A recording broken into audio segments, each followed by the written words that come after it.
did the drawing.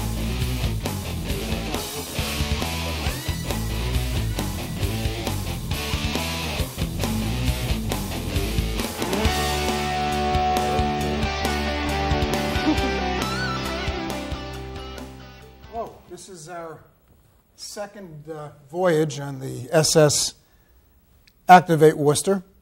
And we've got some, I think, very, very interesting topics to discuss tonight. And we have a website that you can provide feedback, whether you agree or disagree with us, and that's fine. It's all well and good. And we have the same format as we did the previous show, where we have two co-hosts and we have a single guest. And our co-host tonight is a good friend of mine, Sandy Williamson, just back from a major trip to California. And maybe he'll discuss that with us for a little bit. And we have a special guest from Activate Worcester, Bonnie Johnson, and Sandy will tell you a little bit about her as well. The subject tonight is going to be clean elections, elections in general and the whole process. Bonnie is uniquely qualified to discuss it, as you'll find out in a minute. But right now, let me kick it on over to Sandy, and greetings. Thanks, Ron. Welcome back. Great to be here. Great to have you. Enjoyed the trip to California. My nephew's wedding was the purpose of our trip, and we also got to visit with some of our family out there, so we had a good time. I've been in Worcester for about 7 years now. I got to meet you and Bonnie and a few other folks a few years ago. Is that witness protection? Or?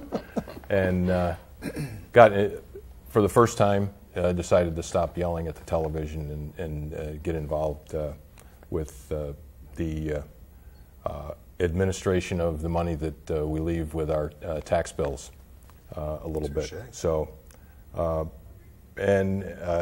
as I saw in your first show, there was certainly a fair amount of discussion about how we might want to spend that money and how it's spent today, and what a large portion of it goes to our educational system, and then the balance, the 1/3 or so of our property tax that goes to the rest of the administration of the city. Indeed. So it's one of those things that we all should be more involved in. And we would hope through Activate Worcester that we could get more people interested. And it gives you at least an improved sense of control, and you learn a lot as you actually study what's going on. After all, it is your money. Yep. So I guess we can pass it over to Bonnie. I've known Bonnie for a few years now, and she's been involved in many different activities, very active in homeschooling, and now more recently with the driving force behind Activate Worcester, and encouraging folks to get out and get involved. There's many ways to do that. The city has many committees. I don't know if you folks talked about that in the first show. Not really. And then there's the whole notion of what many would consider a woefully low turnout at our more recent elections. So one way that you can put your stamp on what you believe in is to show up at the polls and vote accordingly. And more importantly, before you show up, be informed. Do some research. Do your homework. And Sandy, one of the things that I've done over the years, and it's kind of worked for me, most of the papers will print matrices, matrix, if you will, of the issues. They'll tell you what the issues are and what each candidate believes he or she should be doing relative to that point. And what I do, I then check off how I feel about those particular issues.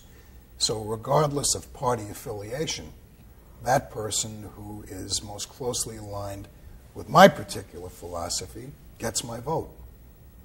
And I don't go straight party ticket, never did, never will.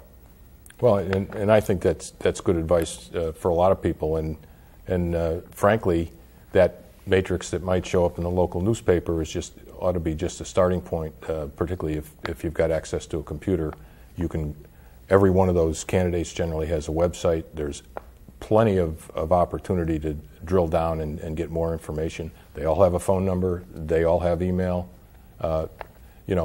if you've got questions, ask them ahead of time. You know, sometimes some of the candidates are very quiet.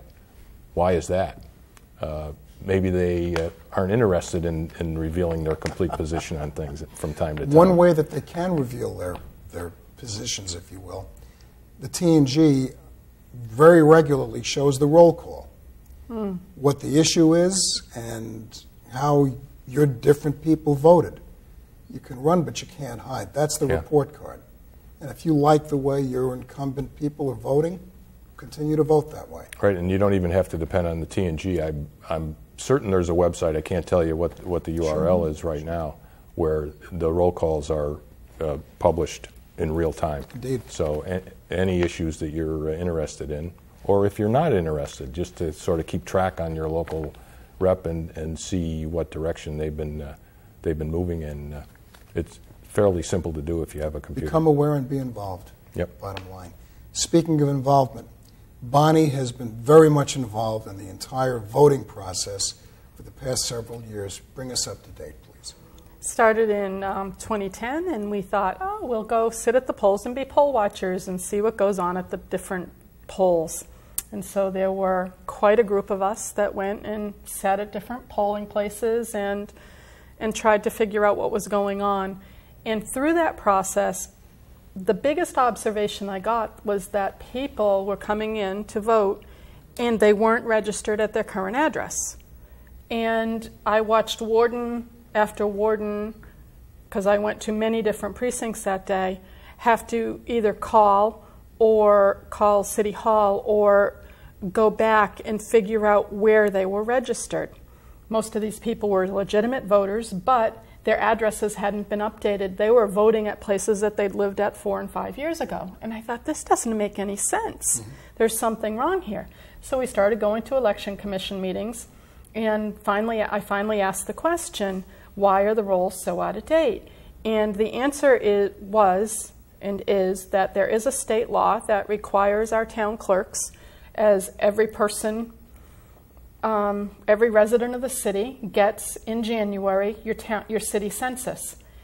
You need to return your city census, and you need to update your information on that city census. If you don't return your city census, the city is supposed to follow up and tell you that you are going to be removed from the voting rolls in a long period of time, but they're trying to get you to either return the city census or update your information if they've got the wrong. So they do 2 mailings to that. So as a result of my asking the right question, the city funded something they hadn't funded in 4 years prior to that. So that's why the voting rolls were very, very out of date. And they went and they sent the postcards out, and people that did not return the city census, remember there was a federal census that year. This has nothing to do with the federal census. It's the city census. If you didn't return your city census in 2011 or 2012, you became an inactive voter. It's just a postcard, right? It's simple to do. It is. It's very easy to do. And the city makes it so easy. They put drop boxes for you. Yeah. You know, they go out of their way to make it a convenient thing. But 2 things. Number one, earlier you said it's statewide. It's not unique to Worcester. Nope. And secondly, you said that it's a law that the towns and the cities are supposed to be managing this, and in essence, updating the database. I will tell you that my gut is that many of them stopped doing it, and nobody was picking up on it, so they stopped because of dollars, and it's an easy thing to stop doing. It allows for whatever. It allows for very out-of-date voter rolls. That's the bottom line. And I think all of us in this audience agree that each person should have 1 vote. This is where the process of this country, Ron Mata should have 1 vote at his address. I should have 1 vote at my address. Sandy should have 1 vote at his address. You shouldn't be listed in 2 places. There should be a comparing of things and sorting through. As a result of the city sending out the census and sending out the postcards, 45% of the voters in Worcester became inactive. That doesn't mean they can't vote. Please understand, people got all upset thinking that maybe they couldn't vote. Every person is eligible to vote, but you have to do, if your address isn't up to date, you're going to be required when you go to the voting precinct to update your address, and you're going to be required to show an ID of some sort when you do that.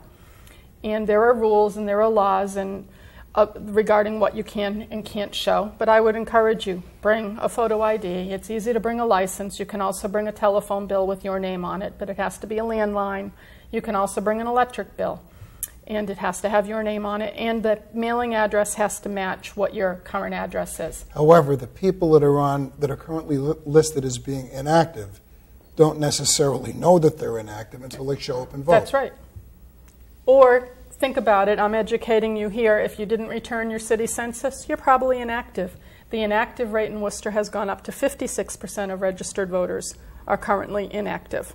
So it'll be a big deal to, and we're in a city. It's a transient community. People are moving. Sure. And so some of that is just a matter of getting them registered in their right place. And that's what all the cities and towns throughout Massachusetts are trying to do right now. One of the additional factors that makes it really tough to manage it, I believe that I've read that something like 40% of everybody in the city moves within a 12-month period, which includes people that move multiple times, of course. But how do you get your arms around it and manage it? And the other issue is, because there's that much going on, doesn't that open the door for possible fraudulent activities? It opens the door to a lot of things. I would encourage people, one citizen, one vote, and you move, notify the Election Commission. Let them know where you're living, update your information, update your form. You can do it online. You probably can do it online, but it's incumbent on each one of us as a voter to take the initiative and be responsible enough to go out and do it. And if we're not responsible in doing that, then, then it's our loss. Mm-hmm. And you're going to have to go through a little bit of frustration on the day of election. You may have to go to a different voting location, but you'll have to flow with that. You need to, you're going to have to vote where you're registered. It would seem to me that because voter turnout for a major election, a national election such as the one coming up in November, many more people will show up to vote than voted, for example, last November, which is sad. Less than 20% of all the registered voters cast a ballot last year. I've heard projections of 65 to 70%. Now, the point being, and again, I function as a clerk at one of the polling places, I can just see very long lines of people who are told they're inactive and they have to go over there to a different line and, show ID, and just bollocks the whole process up. But isn't that, we live in a great country. And if you need to spend half an hour to make your vote count, isn't it worth it? As I said on the previous show, I just came back from Kenya. Wouldn't those people love to know that their vote counted? Look at all the countries around this world. They stand in line for hours upon hours to be able to vote. So a little bit of inconvenience. I really don't have a lot of sympathy for that. If you have lines that you're voting, be glad, because that means the turnout is nice and big. Amen. It's just sad that the whole process hasn't been streamlined up until now. But that's the price of lethargy, I guess. It is. Yeah. It is. Incredible. The situation, which is a hot topic, of course, is voter ID and showing photos. Can you tell us a little bit, from your perspective, what's happening with that whole effort? In my perspective, it goes along with being a citizen of this country.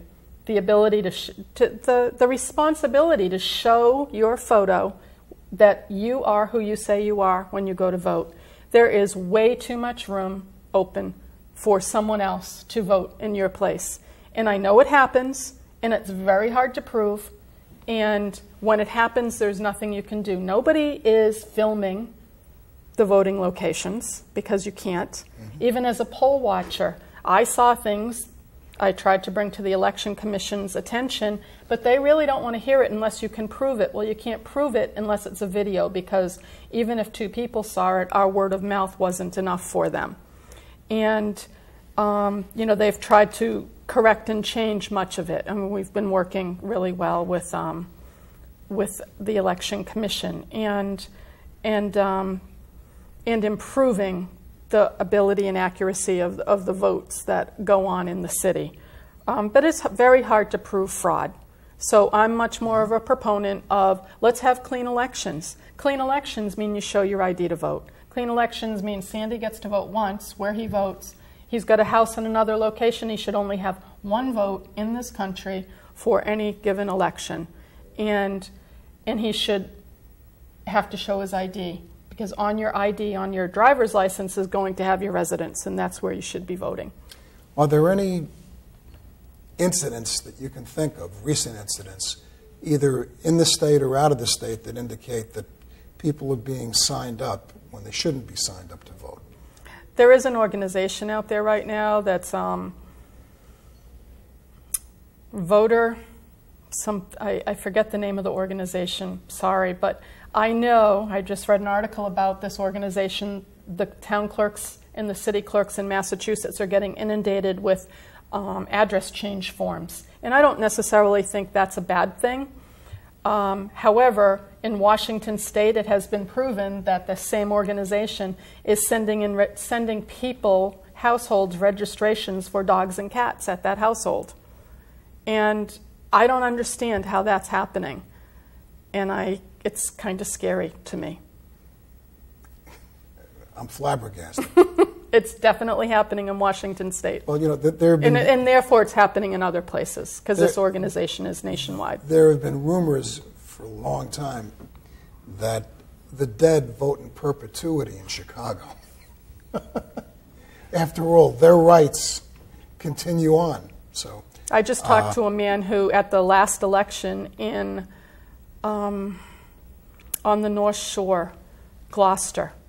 He lives in Gloucester. He went in, he'd been cutting out the obituaries, and he went in 4 different precincts as somebody who was very old and had passed on. And they gave him a ballot and let him vote. And he didn't vote, but they gave him a ballot. There's just no, it's an opportunity for fraud that doesn't need to be there.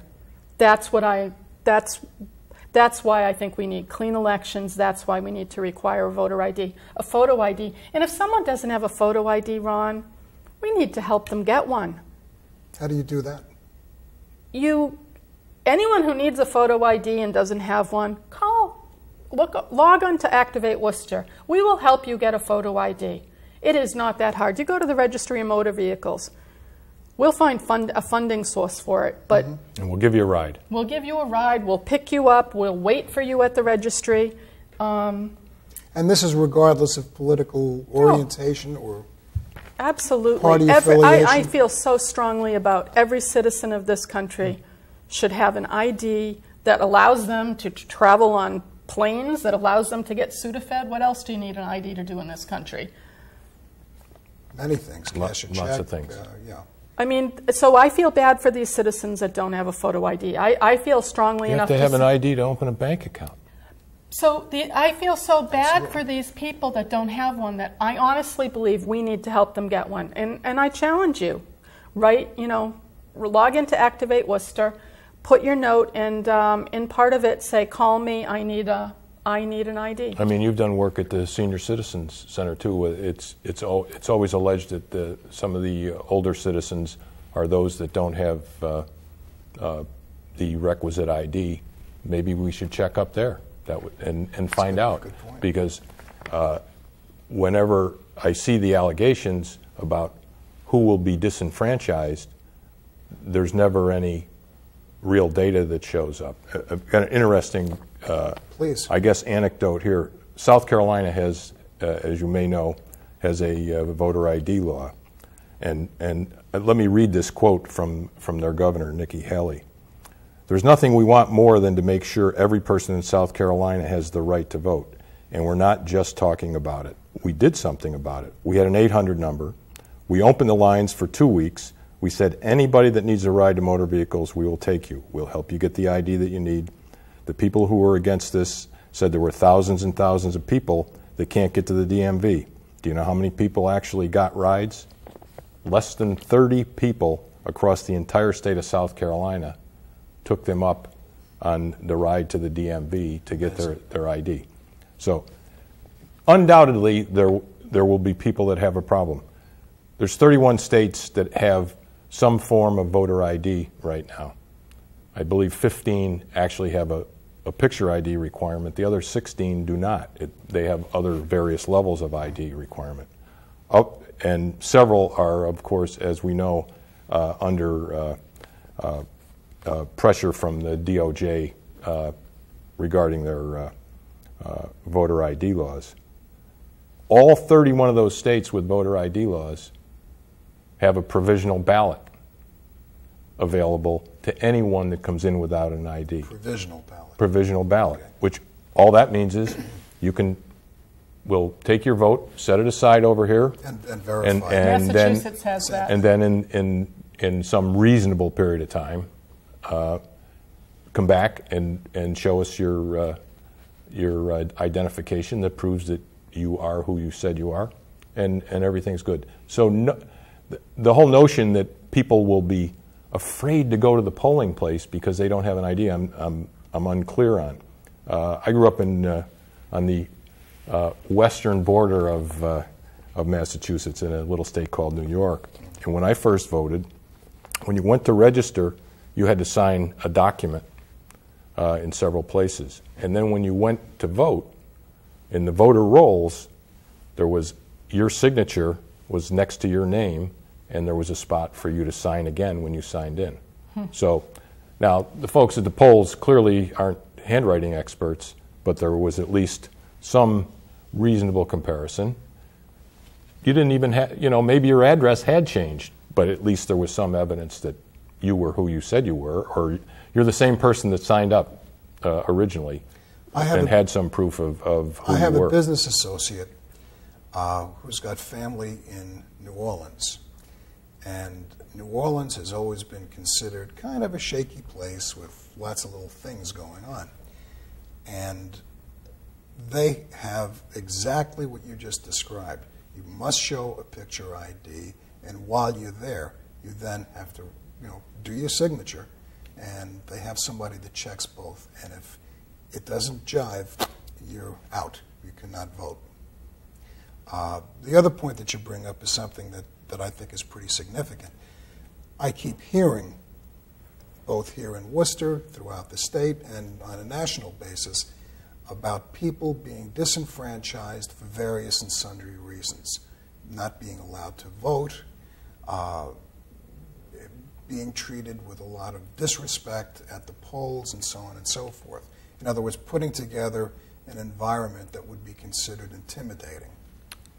All you have to do here in Worcester, at least, is ask to see the warden at the poll. Exactly. And they'll take care of you. See, I believe that first of all, that's illegal. You can't do that. The police should be brought in, etc. There's a police officer at every polling place the last time I checked. Absolutely. Yes.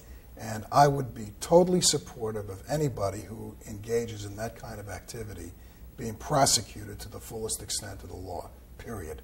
I think it's a very, very important right that we have, an obligation. And anybody that tries to intimidate other people so that they won't go to the poll and vote in a certain direction is un-American, period. That's me.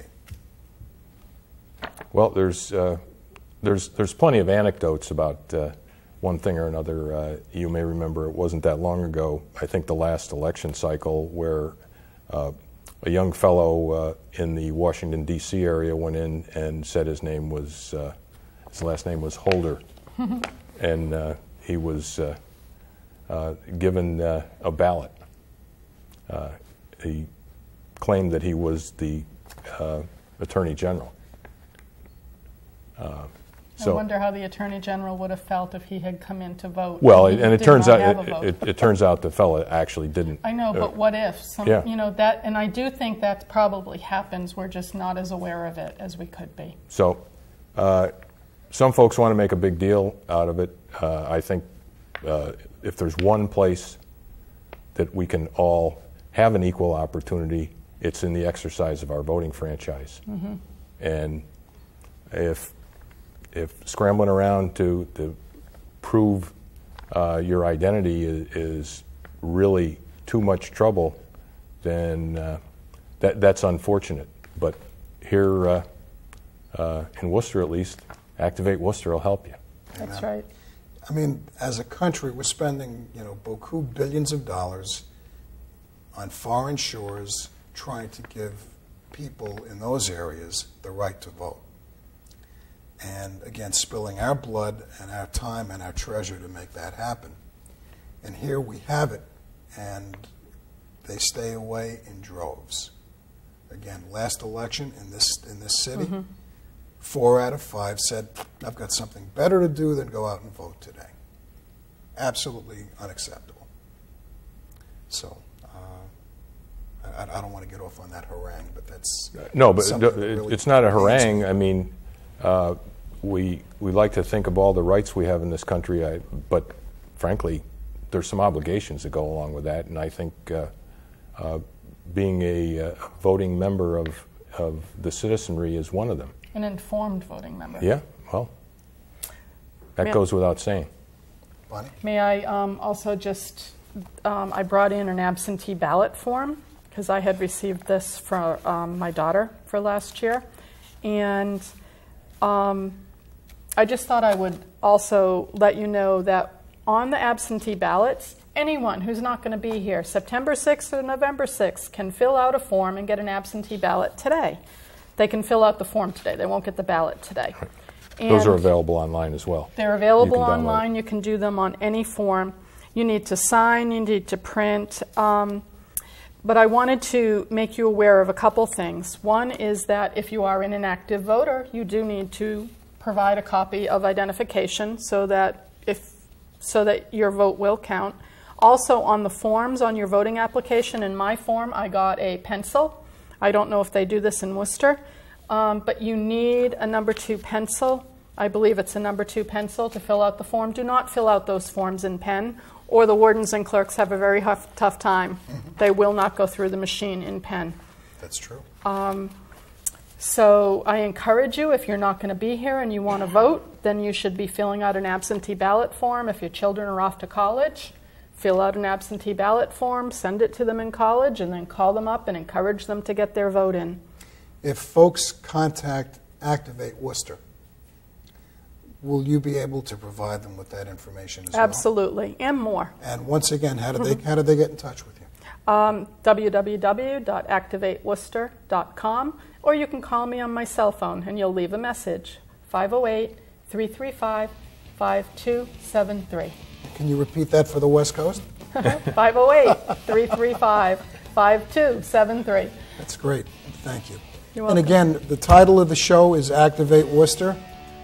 Bonnie's group is Activate Worcester. What we're trying to do is put it together, get people off their duffs, involved with the city to make it a better place for everybody. Stop yelling at the TV. Thanks. Right, You got it.